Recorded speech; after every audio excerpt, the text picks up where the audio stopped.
What started as a routine photograph restoration became one of the most chilling discoveries in American historical archives. Subscribe to our channel for more incredible historical mysteries like this one. The autumn rain drummed steadily against the windows of the Smithsonian Institution's Digital Restoration Laboratory as Dr. Sarah Mitchell carefully adjusted her workstation for another long day of historical preservation. October 15, 2019, had begun like any other Tuesday, with a steaming cup of coffee, a stack of archival materials waiting for restoration, and the familiar hum of high-tech equipment that had become the soundtrack to her 15-year career. Sarah had always been drawn to the stories hidden within damaged photographs and documents. As a child growing up in rural Virginia, she had spent countless hours in her grandmother's attic, carefully examining old family photographs with a magnifying glass, imagining the lives and stories of the people captured in those frozen moments. That childhood fascination had eventually led her to pursue a doctorate in digital archival sciences, specializing in the restoration and preservation of 19th and early 20th century American photography. The morning's assignment seemed routine enough.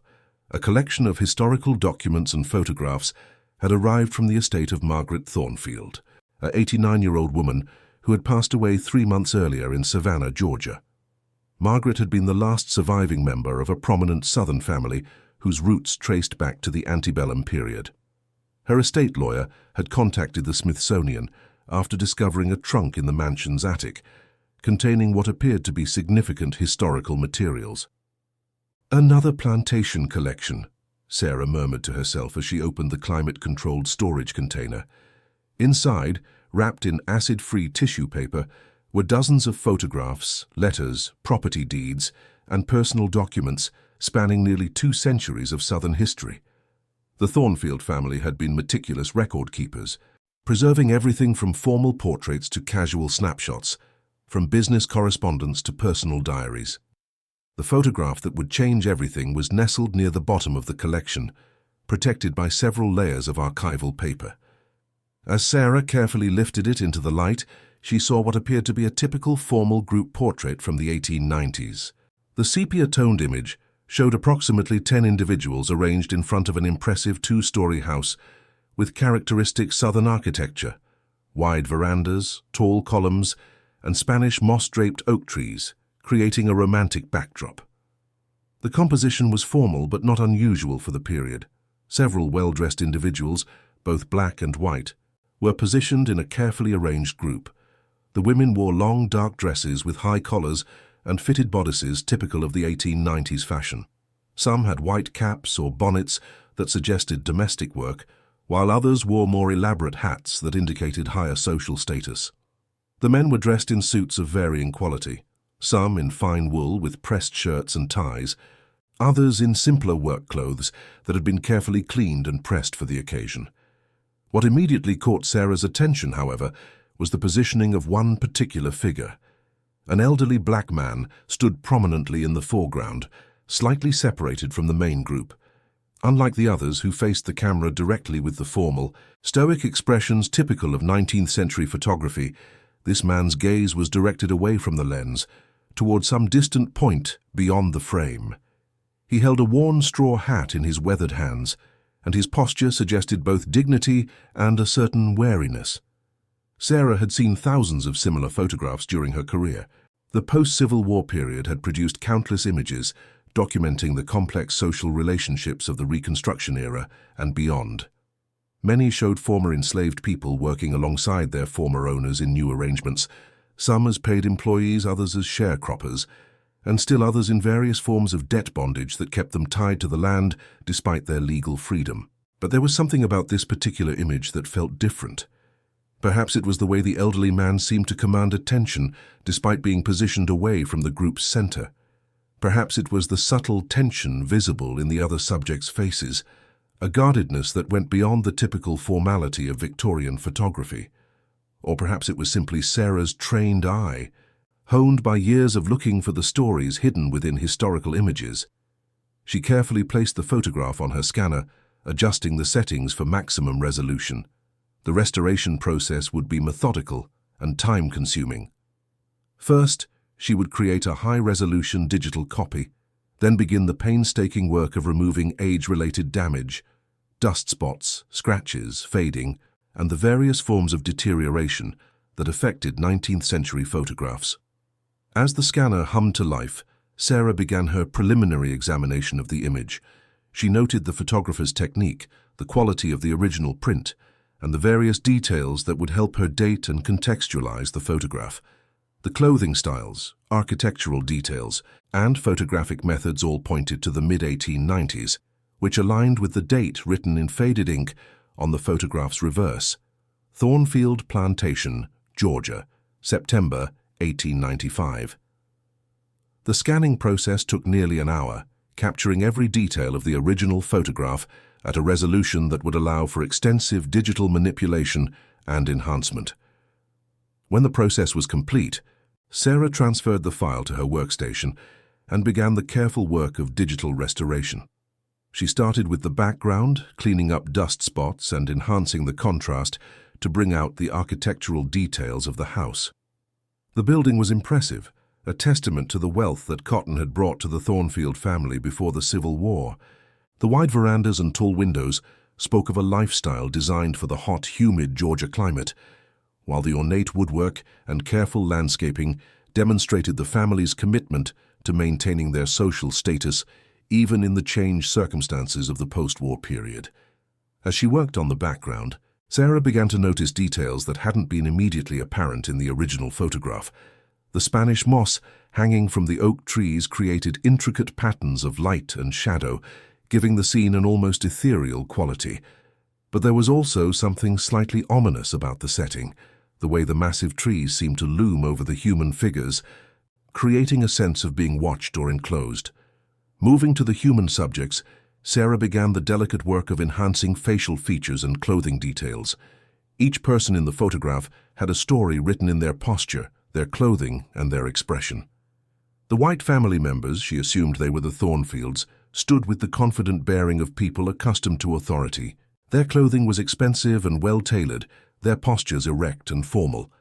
The black individuals in the photograph presented a more complex picture.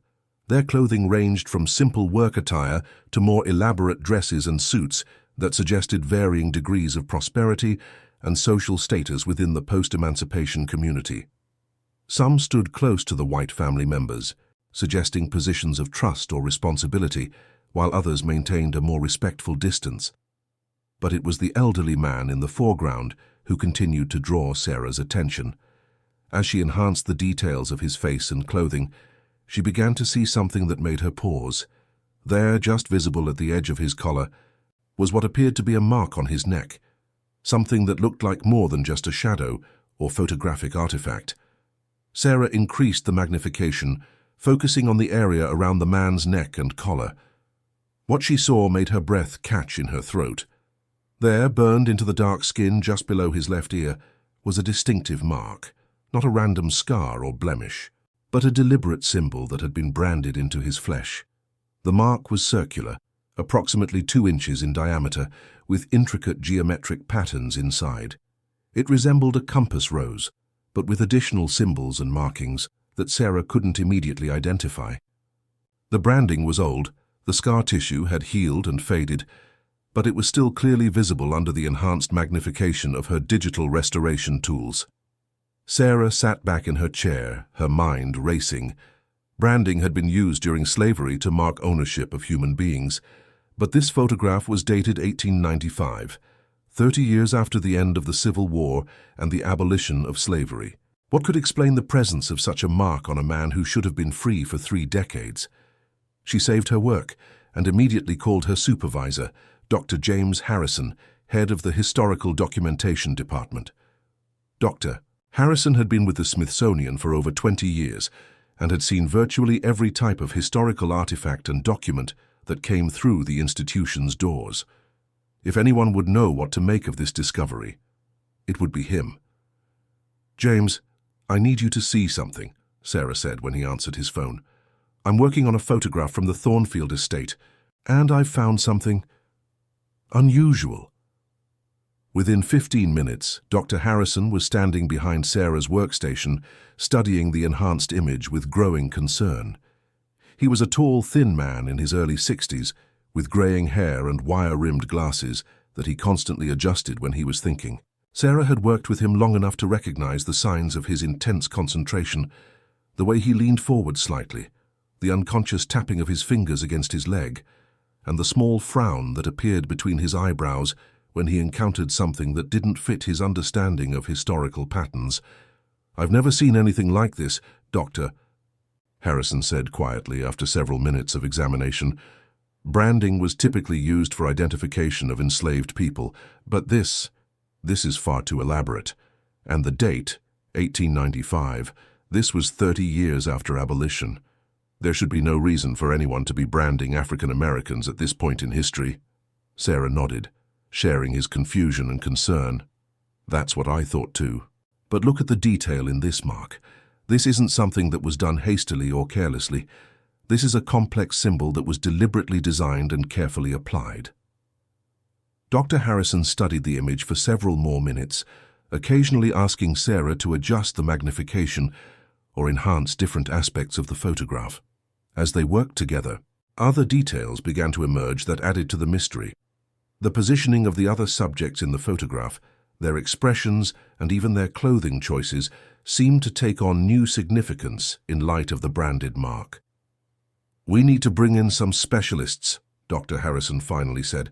"This could be a significant historical discovery, but we need experts in post-Civil War history, African American studies, and possibly even criminal justice history to help us understand what we're looking at." Sarah spent the rest of the day continuing her restoration work, but now with a completely different perspective. Every detail of the photograph took on potential significance. She examined each face, each piece of clothing, each element of the background with forensic precision, looking for clues that might help explain the presence of the branded mark and its significance. The group in the photograph consisted of exactly 11 individuals.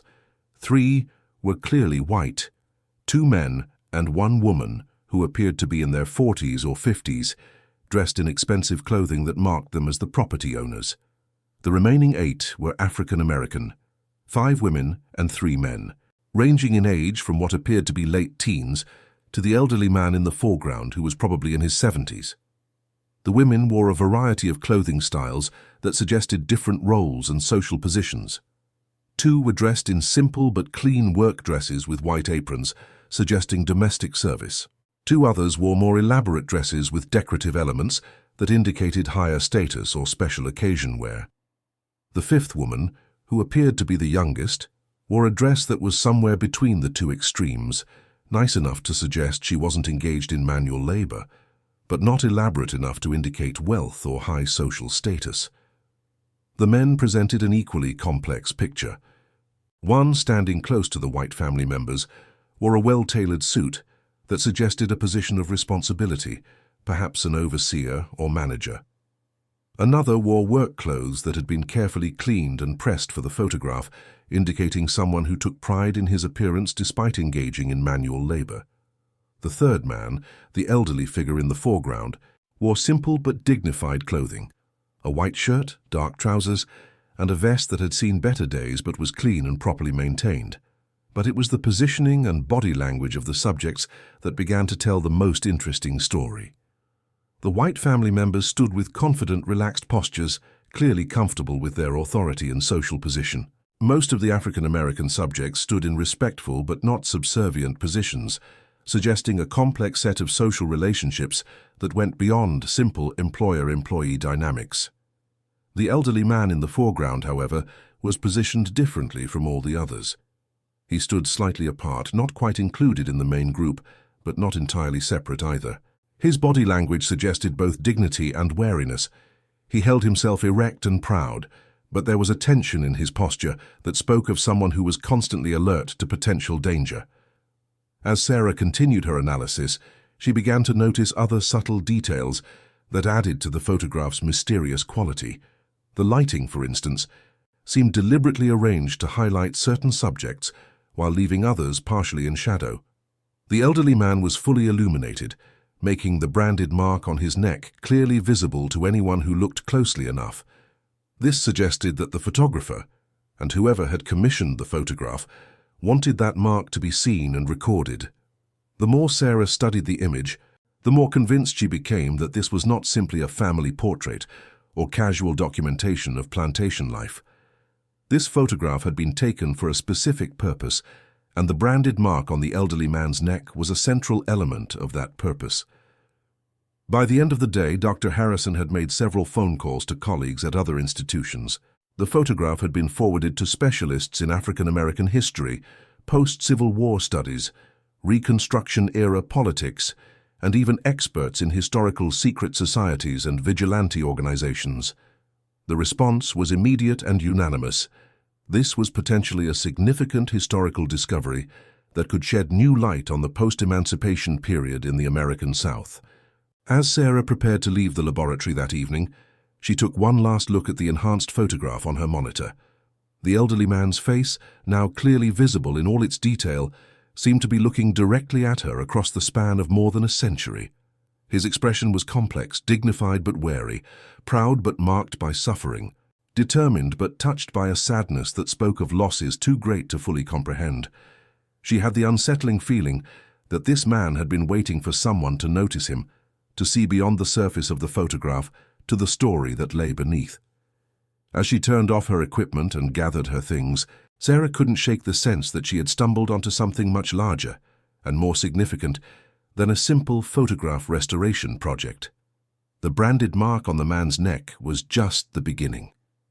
Tomorrow, she would begin the process of uncovering the full story behind this mysterious image, and she had a feeling that what she discovered would challenge everything she thought she knew about the post-Civil War period in American history.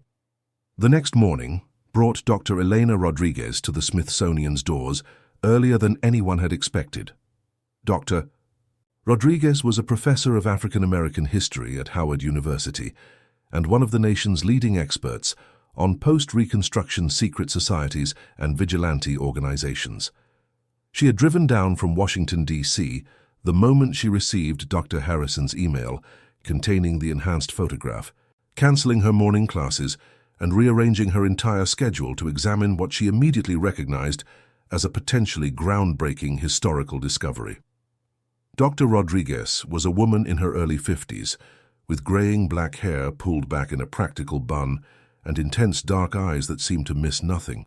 She had spent the better part of her career documenting the various forms of violence and intimidation used to maintain white supremacy in the post-Civil War South, and she had seen enough historical evidence of brutality to recognize its signs even in seemingly innocent photographs. "Show me everything," she said without preamble as she entered Sarah's laboratory, carrying a large briefcase and wearing the focused expression of someone who had already begun forming theories about what she was about to see. Sarah had arrived early that morning, eager to continue her analysis of the photograph. She had spent much of the previous evening researching historical branding practices and post-Civil War violence, trying to find some context for what she had discovered. Her preliminary research had been disturbing. While the formal institution of slavery had ended with the Civil War, various forms of intimidation and control had continued well into the 20th century, often taking forms that were deliberately hidden from official records and federal oversight. As Dr. Rodriguez examined the enhanced photograph, her expression grew increasingly grim. She studied not just the branded mark on the elderly man's neck, but every detail of the image, the positioning of the subjects, their clothing, their expressions, and even the setting itself. "This is not a family portrait," she said after several minutes of intense examination. "This is documentation. Someone wanted to create a permanent record of this moment, and they wanted that brand to be visible." Dr. Rodriguez opened her briefcase and began spreading documents across the laboratory's conference table. She had brought copies of historical records, newspaper clippings, court documents and academic papers related to post-Reconstruction violence and secret organizations. As she organized the materials, she began to explain what she believed they were looking at. After the Civil War ended and slavery was officially abolished, many white Southerners refused to accept the new reality, she began. They couldn't legally own human beings anymore, but they found other ways to maintain control over the African American population. Some of these methods were relatively well documented: sharecropping systems that kept people in debt bondage, discriminatory laws that restricted movement and employment, and outright violence by groups like the Ku Klux Klan. She paused to point to a particular document in her collection, a faded newspaper clipping from 1894 describing a series of mysterious disappearances in rural Georgia. But there were other organizations that operated in secret, using methods that were designed to leave no official trace. These groups understood that the federal government was watching for obvious violations of the new constitutional amendments, so they developed more subtle forms of control. Dr. Rodriguez had spent years researching these shadow organizations, piecing together their activities from fragmentary evidence. A mention in a private letter here, a cryptic reference in a business document there, occasional testimony from survivors who were brave enough to speak out decades after the fact. The brand in your photograph, she continued, matches descriptions I've found in several historical accounts of a secret organization that operated in Georgia, Alabama, and South Carolina during the 1870s, 1880s, and 1890s. They called themselves the Order of the Southern Cross, and they had a very specific mission: to maintain control over the formerly enslaved population through a system of marking, tracking, and elimination. Sarah felt a chill run down her spine as Dr. Rodriguez continued her explanation. The Order of the Southern Cross had been formed by wealthy plantation owners, businessmen, and politicians who refused to accept the end of slavery. Unlike the Ku Klux Klan, which relied primarily on intimidation and random violence, the Order had developed a systematic approach to maintaining white supremacy. They would identify African Americans who showed signs of independence, leadership, or resistance to the new forms of economic control, Dr. Rodriguez explained. These individuals would be marked with a brand that served multiple purposes: punishment, identification, and warning to others. The branding system used by the Order was sophisticated and deliberate. The circular design with geometric patterns wasn't random decoration. It was actually a complex code that conveyed specific information to other members of the organization. The outer circle indicated which plantation or region the person was associated with, while the inner symbols provided details about their crimes against the established order. Dr. Rodriguez had brought with her a hand-drawn chart that she had compiled from various historical sources, showing the different symbols used by the order and their meanings. As she compared the chart to the enhanced photograph, her expression grew even more serious. "The pattern on this man's neck," she said, pointing to specific elements of the brand, "indicates that he was marked for inciting collective resistance. This was the most serious category in the Order's system, reserved for people who were suspected of organizing group activities that challenged white authority. But the most disturbing aspect of the Order's system wasn't the branding itself. It was what happened to people who bore certain marks. According to the fragmentary records that Dr. Rodriguez had uncovered, the Order maintained detailed files on marked individuals, tracking their movements and activities over time. When someone with a high-level brand, like the one visible in the photograph, reached a certain age, they were targeted for elimination to prevent them from passing on their knowledge and experience to younger generations. The Order believed that older African Americans who had experienced slavery and then successfully resisted post-war control systems were the most dangerous threats to white supremacy, Dr. Rodriguez explained. They saw these individuals as living repositories of resistance knowledge that could inspire future generations to challenge the established order. Sarah studied the photograph with this new information, seeing the elderly man's expression in a completely different light. What she had initially interpreted as contemplative or distant now seemed to carry the weight of someone who understood the precarious nature of his situation. His positioning away from the main group, his averted gaze, and his dignified but wary posture all suggested someone who was acutely aware of being watched and judged. Dr. Rodriguez had brought additional materials that helped put the photograph in broader historical context. The Thornfield Plantation, she had discovered, was mentioned in several documents related to the Order's activities. The family had been among the founding members of the organization in Georgia, and their property had served as a meeting place and operational center for order activities in the region. The Thornfields weren't just passive participants, Dr. Rodriguez explained. They were leaders in developing what the order called the new slavery, a system of economic and social control that kept formerly enslaved people tied to the land and dependent on white authority figures. The system worked through a combination of debt bondage, legal restrictions, and intimidation. African Americans who tried to leave the plantation or seek employment elsewhere would find themselves facing trumped-up legal charges, economic sabotage, or outright violence. Those who stayed were kept in a state of perpetual debt through manipulated accounting, inflated prices for necessities, and wages that never quite covered living expenses. But the order's most insidious innovation was their marking system. By branding individuals who showed signs of resistance or independence, they created a permanent identification system that followed people wherever they went. Any member of the order could recognize a marked individual and know immediately what level of surveillance and control was required.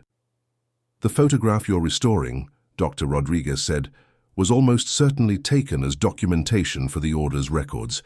They kept detailed files on all marked individuals, including photographs when possible. This image would have been used to update their records and possibly to share information with order members in other regions. As the day progressed, Dr. Rodriguez and Sarah worked together to analyze every detail of the photograph, looking for additional clues about the circumstances surrounding its creation. They examined the clothing worn by each subject, looking for indicators of social status and economic condition. They studied the architectural details of the house and grounds, comparing them to known information about the Thornfield property. They even analyzed the photographic technique itself, trying to determine who might have taken the image and under what circumstances. One detail that emerged from their analysis was particularly significant.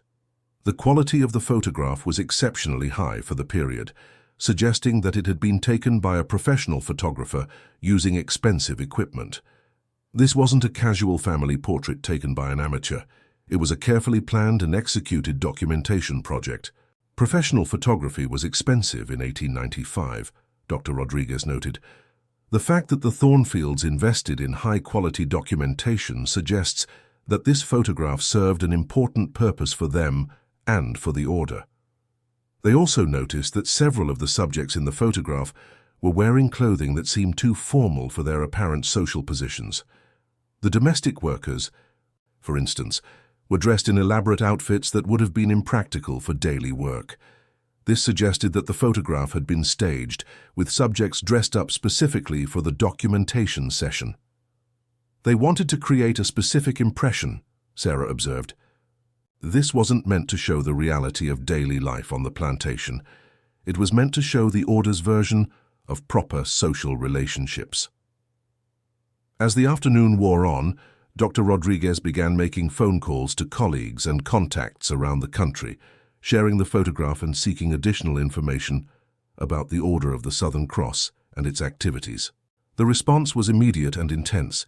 Historians, archivists, and researchers from multiple institutions expressed interest in examining the image and contributing to the investigation. By evening, they had assembled a preliminary timeline of the Order's activities and identified several other historical documents that might be related to the photograph. Dr. Rodriguez had also located a descendant of the Thornfield family who might be willing to share additional information about the plantation's history. But perhaps most significantly, they had identified a potential lead on the identity of the elderly man in the photograph. Dr. Rodriguez had found references in several historical documents to a man named Samuel Washington, who had been associated with the Thornfield plantation and had been suspected by local authorities of organizing resistance activities among the African American community. If this is Samuel Washington, Dr. Rodriguez said, studying the enhanced image, then we're looking at one of the most important resistance leaders of the post-Reconstruction period. He was mentioned in several order documents as a primary target for their control efforts. Sarah felt a growing sense of responsibility as she realized the potential historical significance of her discovery. This wasn't just an interesting photograph, it was potentially a unique window into one of the darkest and least understood periods of American history. The branded mark on the elderly man's neck was evidence of systematic oppression that had been deliberately hidden from official records and historical documentation. As she prepared to leave the laboratory that evening, Sarah took another long look at the photograph. The elderly man's face seemed even more compelling now that she understood something of his story. His expression carried not just dignity and wariness, but a kind of quiet defiance that spoke of someone who refused to be broken despite everything that had been done to him. She had the feeling that Samuel Washington, if that was indeed his identity, had somehow known that this photograph would eventually be seen by people who would understand its significance. His positioning, his expression, and even his decision to look away from the camera seemed deliberate, as if he was sending a message across time to future generations who might be willing to listen to his story. Tomorrow, Dr. Rodriguez would begin the process of contacting other experts and institutions, building a team of researchers who could help uncover the full story behind the photograph. But Sarah already knew that this discovery would change her understanding of American history and her approach to historical restoration work.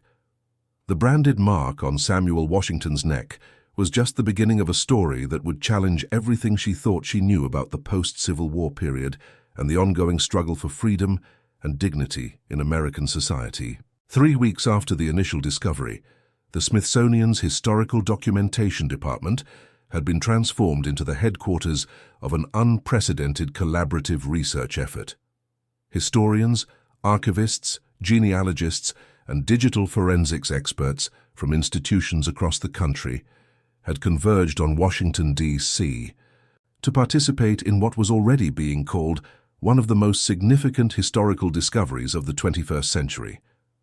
Dr. Rodriguez had taken a temporary leave from her teaching duties at Howard University to coordinate the investigation full-time. She had established a command center in one of the Smithsonian's larger conference rooms, with walls covered in historical documents, photographs, maps and timelines that traced the activities of the Order of the Southern Cross across multiple states and decades. The team had grown to include Dr. Marcus Thompson, a genealogist from the National Archives who specialized in African American family histories, Dr. Jennifer Liu, a digital forensics expert from MIT who was using cutting-edge technology to analyze the photograph for hidden details, Dr. Robert Hayes, a historian from the University of Georgia who had extensive knowledge of post-Reconstruction violence, and Dr. Patricia Williams, a sociologist from Spelman College who studied the long-term effects of systematic oppression on African American communities. Sarah found herself at the center of this academic whirlwind, her restoration laboratory serving as the technical hub for the investigation. She had created multiple enhanced versions of the photograph, each highlighting different aspects of the image and revealing details that had been invisible in the original print. The breakthrough came from an unexpected source. Dr. Thompson had been working with genealogical databases and historical records to trace the identities of the people in the photograph. Using facial recognition software and comparing the image to other historical photographs, he had been able to confirm that the elderly man in the foreground was indeed Samuel Washington, a figure who appeared in multiple historical documents related to resistance activities in post-Civil War Georgia. Samuel Washington was born into slavery on the Thornfield Plantation around 1825, Dr. Thompson explained to the assembled team. He was freed in 1865 at the age of approximately 40, and he remained on the plantation as a paid worker during the early Reconstruction period. But by the 1870s, he had become a leader in the local African American community, organizing efforts to establish schools, churches, and mutual aid societies. The historical record showed that Samuel had been remarkably successful in his post-emancipation life. He had learned to read and write, acquired a small plot of land adjacent to the Thornfield property, and had become a respected figure among both the African American and white communities in the region. But his success and influence had also made him a target for organizations like the Order of the Southern Cross. Dr. Hayes had uncovered documents showing that Samuel had been under surveillance by the Order since at least 1885. His activities, particularly his efforts to organize collective bargaining among agricultural workers and his involvement in establishing independent schools had been seen as direct threats to the economic and social control that white landowners sought to maintain. The Order's records show that they considered Samuel Washington to be one of the most dangerous individuals in their operational area, Dr. Hayes reported. They had been planning to take action against him for several years before the events that led to his branding. The story that emerged from the historical documents was both inspiring and heartbreaking. In 1893, Samuel had organized what the Order's records referred to as the Washington Conspiracy, a planned mass exodus of African American workers from plantations throughout the region. The plan involved 23 families who had agreed to leave their current employment simultaneously and relocate to industrial jobs in Atlanta and Birmingham, where they could earn better wages and escape the debt bondage that kept them tied to agricultural work. The conspiracy had been carefully planned over several months. Samuel had established contacts with employers in the cities, arranged for transportation, and even secured temporary housing for the families during their transition. The plan was set to be executed during the harvest season of 1893, when the sudden departure of so many workers would have caused maximum economic disruption to the plantation owners. But the conspiracy had been betrayed. Someone within the group, the historical records never revealed who, had informed the Order about the planned exodus. On the night before the families were scheduled to leave, Order members had surrounded the meeting place where the conspirators had gathered for final preparations. What happened next was documented in chilling detail in the Order's own records, which Dr. Rodriguez had obtained from a private collector who had inherited them from a deceased family member. The 22 other conspirators, men, women, and children ranging in age from infants to elderly grandparents, had simply vanished. No official records existed of their fate, no graves were ever found, and their names were systematically removed from all plantation documents and local records. Samuel had been spared, but only after being forced to witness the consequences of his leadership. The Order had branded him with their mark and released him as a living warning to others who might consider similar acts of resistance. The branding had been performed in front of a gathering of local African Americans, ensuring that everyone in the community would see the price of challenging white authority. The Order's records described the branding as an educational demonstration, Dr. Rodriguez said, her voice tight with controlled anger. They wanted to make sure that Samuel's mark would be visible to everyone, a permanent reminder of what happened to those who tried to organize resistance. But the story didn't end with Samuel's branding. Dr. Liu's digital forensics analysis had revealed additional details in the photograph that provided clues about what had happened in the 2 years between the conspiracy and the taking of the photograph in 1895. Using advanced enhancement techniques, Dr. Liu had been able to identify subtle details in the clothing and positioning of the other subjects in the photograph. Several of the African American individuals showed signs of recent injuries, faded bruises, slightly awkward postures that suggested healing wounds, and expressions that spoke of recent trauma. This photograph wasn't taken randomly, Dr. Liu explained. The positioning, the lighting, and even the timing suggest that it was part of a larger documentation project. The Order was creating a record of their control over the local African American population. The investigation had also revealed the broader context of the Order's activities. Dr. Williams had traced the organization's influence across multiple states, documenting a systematic campaign of violence and intimidation that had effectively re-enslaved thousands of African Americans in the decades following the Civil War. The Order of the Southern Cross wasn't just a local hate group, Dr. Williams explained. They were part of a coordinated effort to undermine Reconstruction and maintain white supremacy through methods that were designed to avoid federal oversight. They understood that obvious violence would attract attention from federal authorities, so they developed more subtle forms of control. The Order's methods included economic manipulation, legal harassment, social isolation, and selective violence that was designed to send messages while avoiding widespread attention. The branding system was perhaps their most insidious innovation, a way of marking individuals for long-term surveillance and control that followed them wherever they went.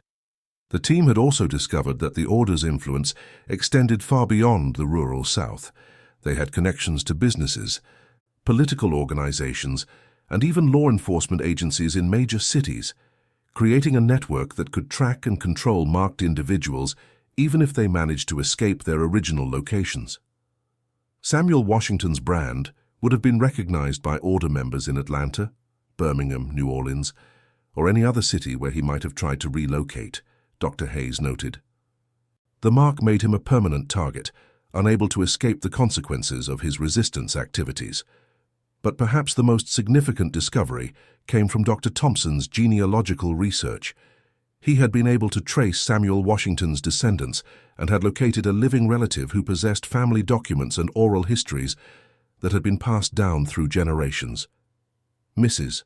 Dorothy Washington, a 94-year-old woman living in a nursing home in Atlanta, was Samuel's great-granddaughter. When Dr. Thompson contacted her and explained the nature of the investigation, she had immediately agreed to meet with the research team. She had been waiting her entire life, she said, for someone to ask about her great-grandfather's story. "I have things to show you," Mrs. Washington had told Dr. Thompson over the phone. "Things that my great-grandfather made sure we would keep, even when it was dangerous to have them." The meeting with Mrs. Washington was scheduled for the following week, but she had already provided some preliminary information that added crucial details to the story. According to family oral histories, Samuel had lived for 2 more years after the photograph was taken, dying in his sleep in 1897 at the approximate age of 72.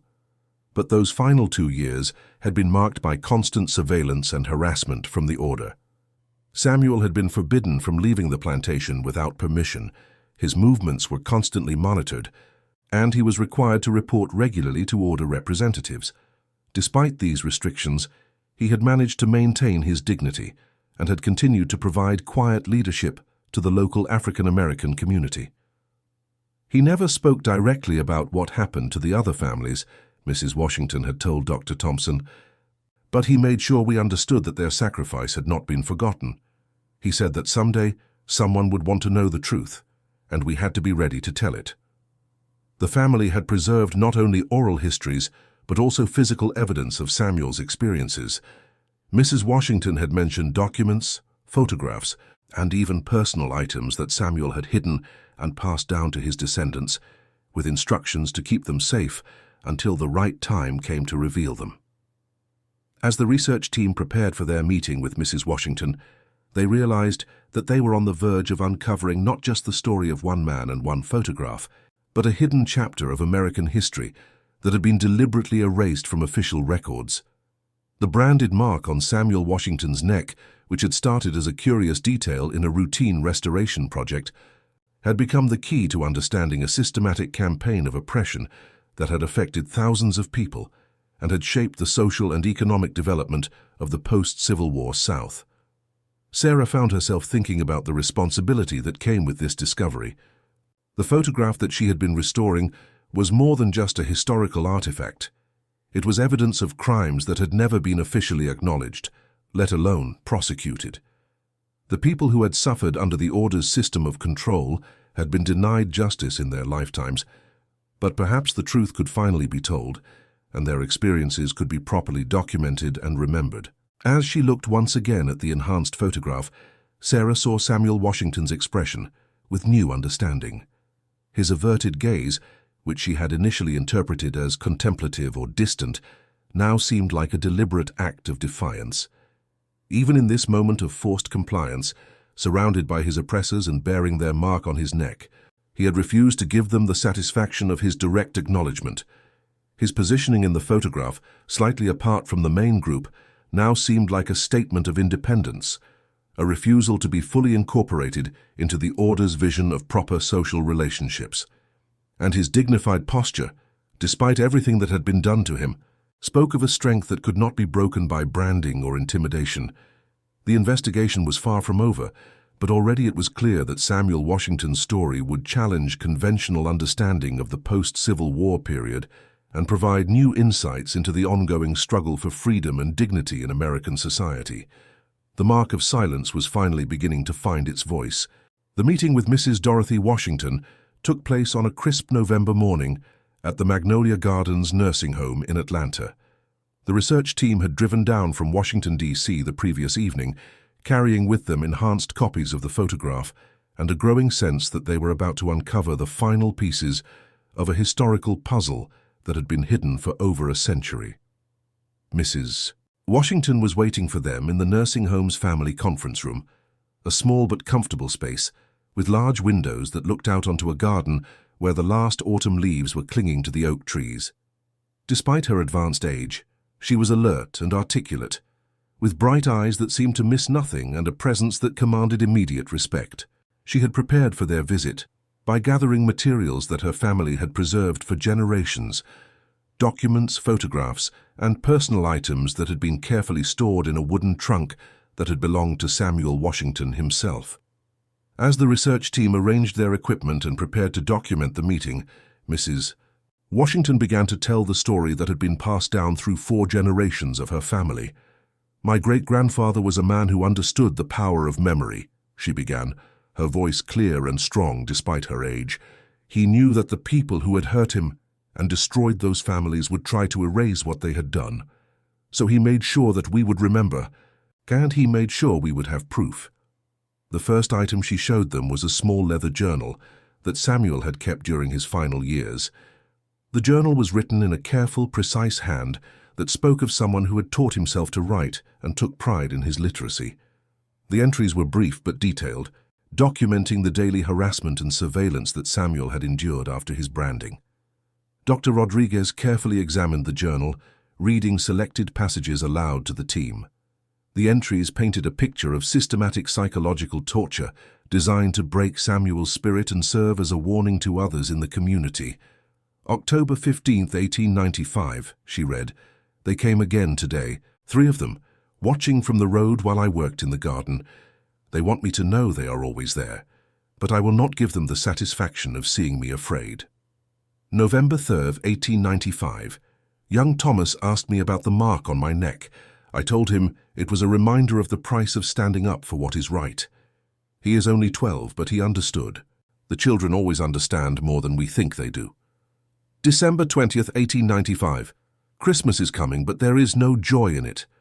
Every day I think about the families who should be here celebrating with us. 22 families gone like they never existed. But I remember their names, and I will make sure others remember too." The journal entries continued through 1896 and into early 1897, documenting not just Samuel's personal experiences, but also his observations about the broader impact of the Order's activities on the local African-American community. He wrote about families who had fled the region in fear, about young people who had given up their dreams of education or advancement, and about the atmosphere of terror that pervaded daily life. But the journal also revealed Samuel's continued resistance, even under constant surveillance. He had found ways to maintain contact with other communities, to share information about the Order's activities, and to provide quiet support to families who were struggling under the system of economic and social control.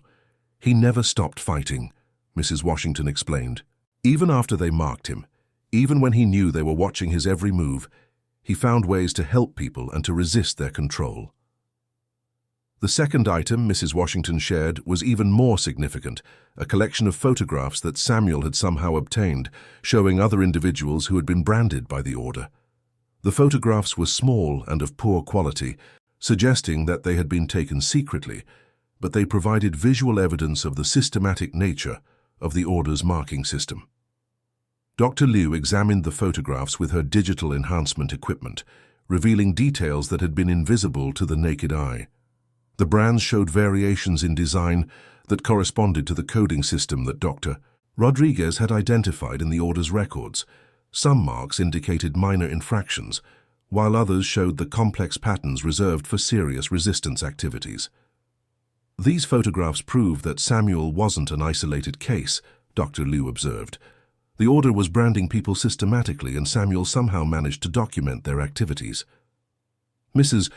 Washington explained that Samuel had obtained the photographs through a network of resistance contacts that had continued to operate even after the failed conspiracy of 1893.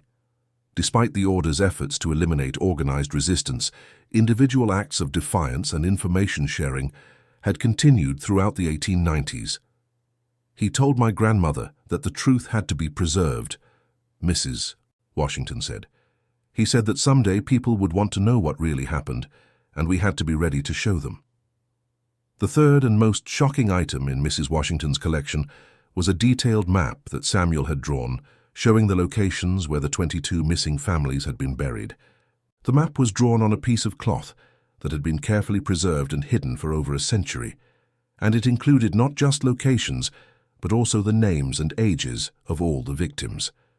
The map showed a series of unmarked graves scattered across several properties in the region, including some on the Thornfield plantation itself. Samuel had somehow learned the locations of these burial sites and had documented them with the precision of someone who understood that this information might be the only way the victims would ever be properly remembered. He made my grandmother promise that if anyone ever came asking about the photograph, she would show them this map, Mrs. Washington explained.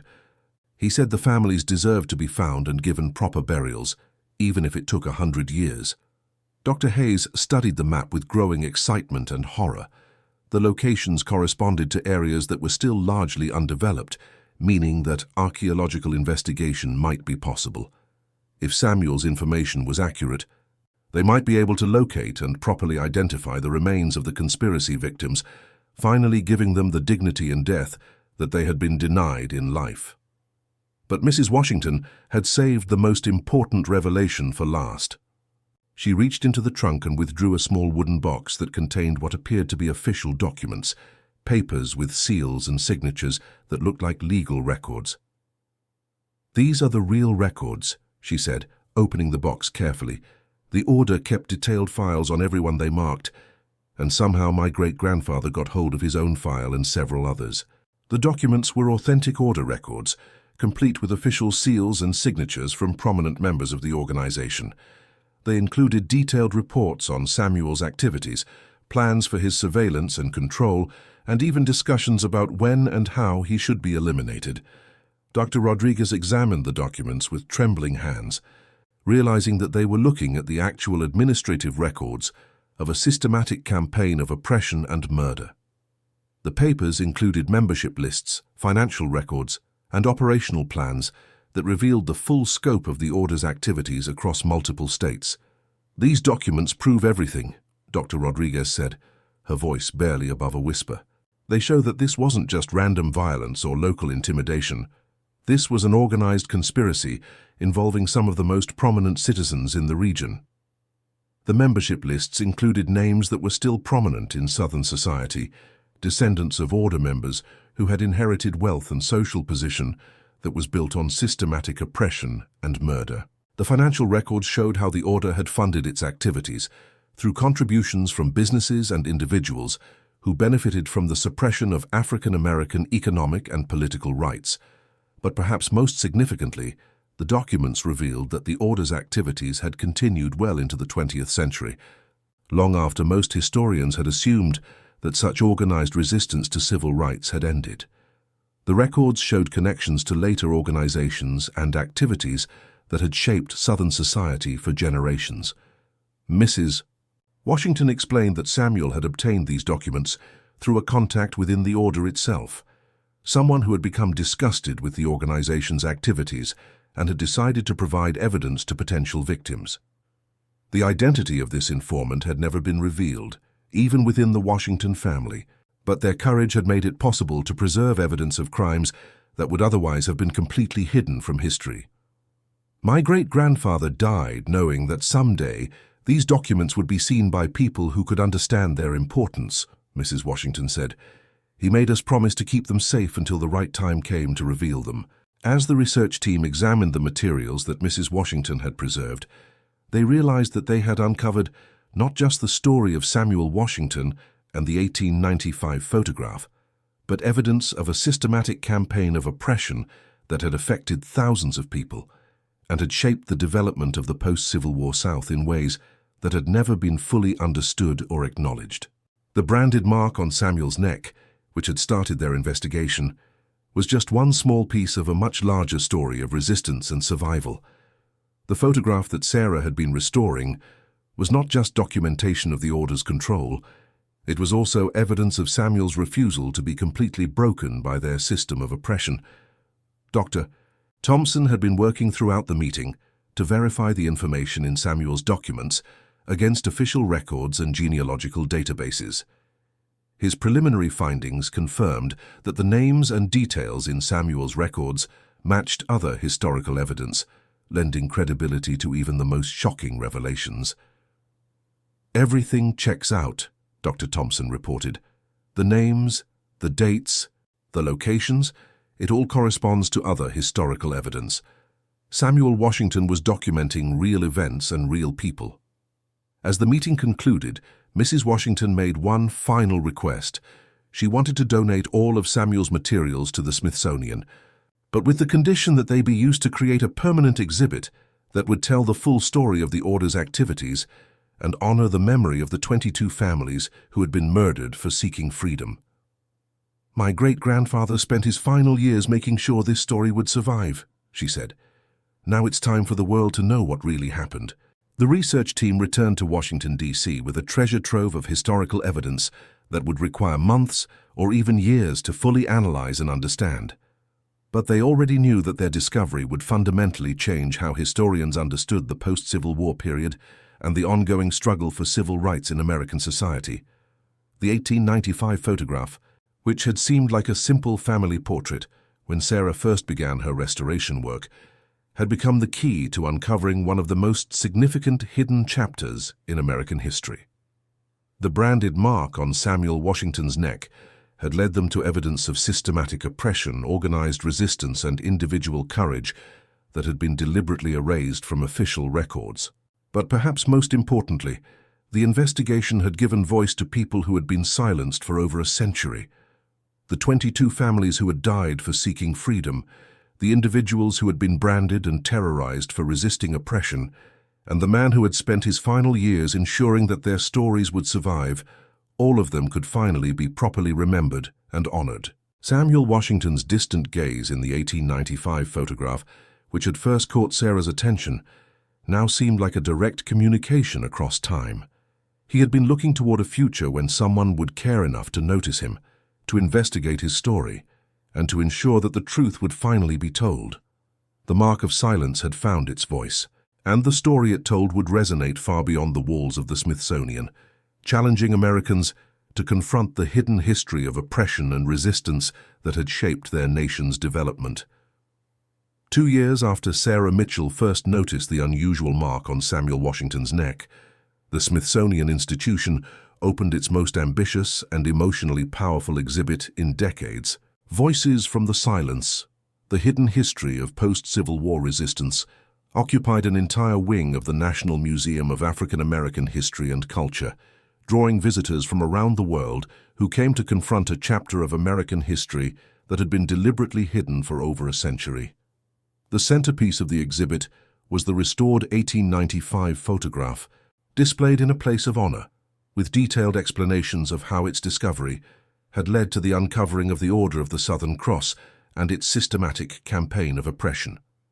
But the photograph was no longer seen as a simple historical artifact.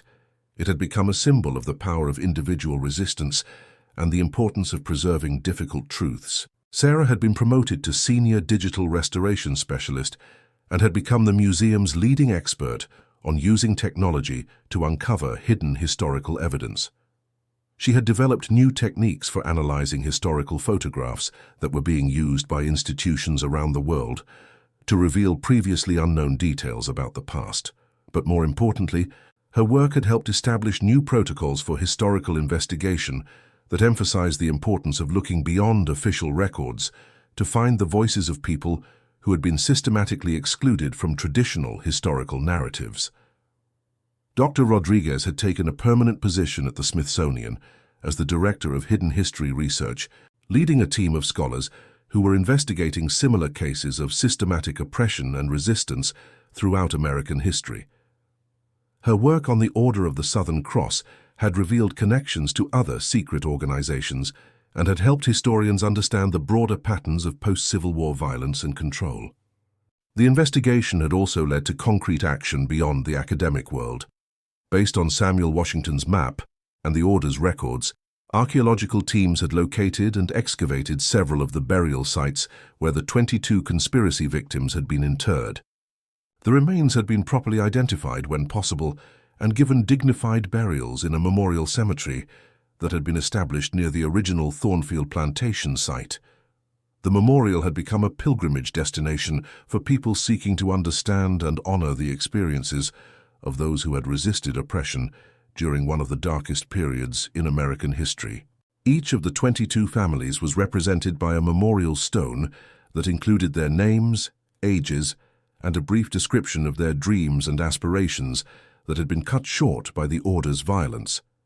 Mrs. Dorothy Washington had lived to see the memorial's dedication ceremony, passing away peacefully just 3 months later at the age of 96.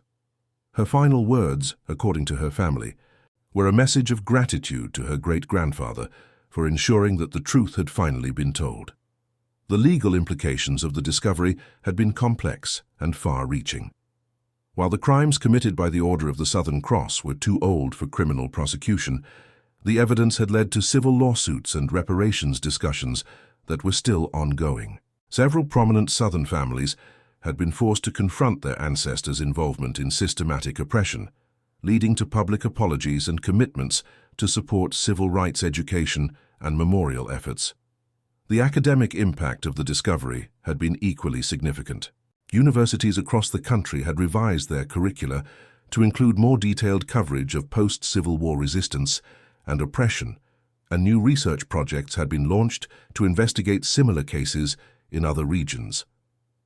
The Order of the Southern Cross had been revealed as just one example of a much broader pattern of organized resistance to civil rights that had shaped American society for generations. But perhaps the most important legacy of the discovery was its impact on how Americans understood their own history. The 1895 photograph and Samuel Washington's story had become symbols of the importance of looking beyond official narratives to find the voices of people who had been systematically silenced.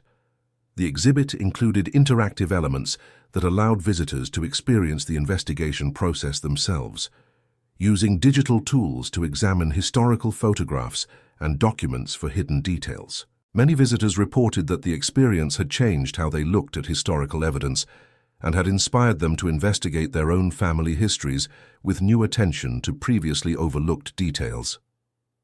Sarah often stood in the exhibit hall, watching visitors examine the enhanced photograph and reading about Samuel Washington's story. She was struck by how many people were moved to tears by the display, particularly when they reached the section that described the 22 families who had died for seeking freedom. The elderly man's expression in the photograph, which had first caught her attention during a routine restoration project, continued to speak to people across racial, cultural, and generational lines. His dignified refusal to look directly at the camera, his positioning apart from the main group, and his quiet defiance in the face of systematic oppression had become symbols of resistance that resonated with contemporary struggles for justice and equality. The photograph had also inspired artistic and cultural responses that extended far beyond the museum walls. Poets, musicians, and visual artists had created works inspired by Samuel Washington's story, helping to ensure that his message of resistance and dignity would reach audiences who might never visit a history museum.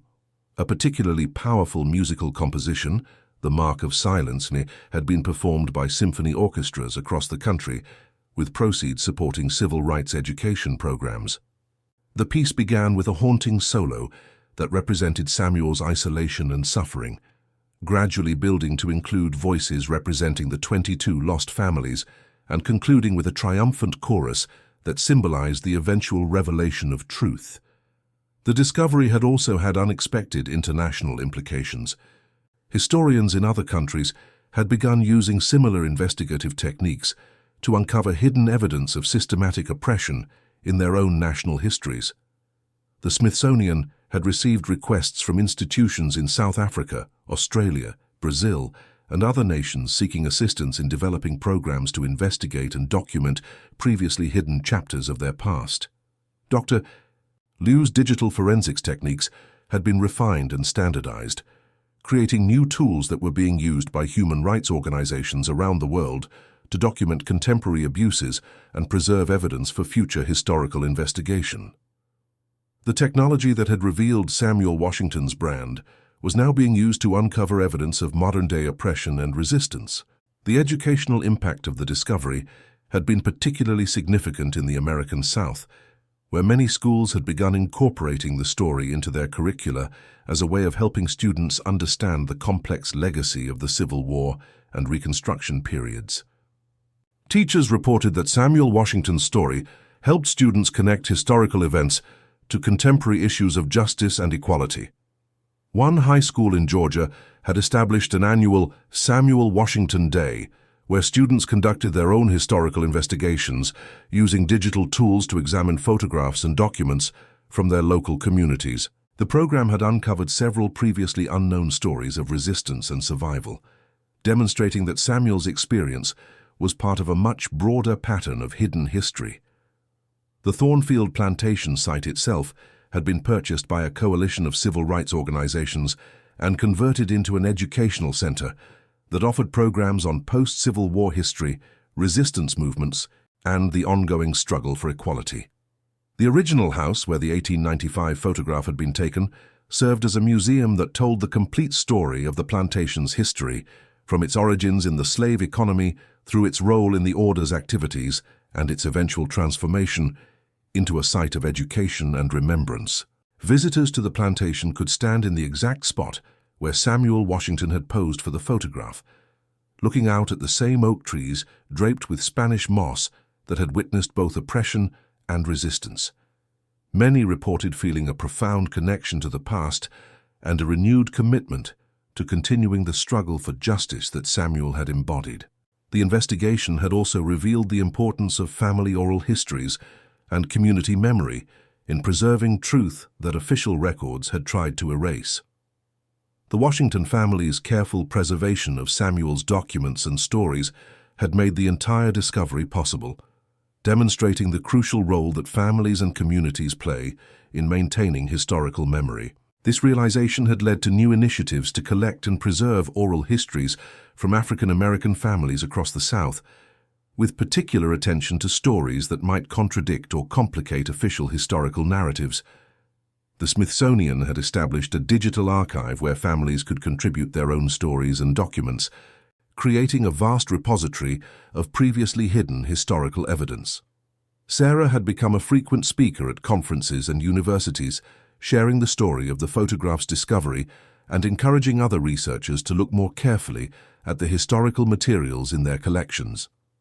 She emphasized that the most important discoveries often came from paying attention to details that seemed insignificant at first glance. Samuel Washington was hiding in plain sight for over a century, she would tell audiences. His story was there in the photograph all along, waiting for someone to notice him and care enough to investigate. How many other stories are waiting to be discovered in the materials we already have? The success of the investigation had also led to increased funding for digital restoration and historical research projects, with particular emphasis on uncovering the experiences of marginalized communities whose stories had been systematically excluded from traditional historical narratives. The National Endowment for the Humanities had established the Samuel Washington Fellowship Program, providing grants for researchers who were investigating hidden aspects of American history using innovative technological and methodological approaches.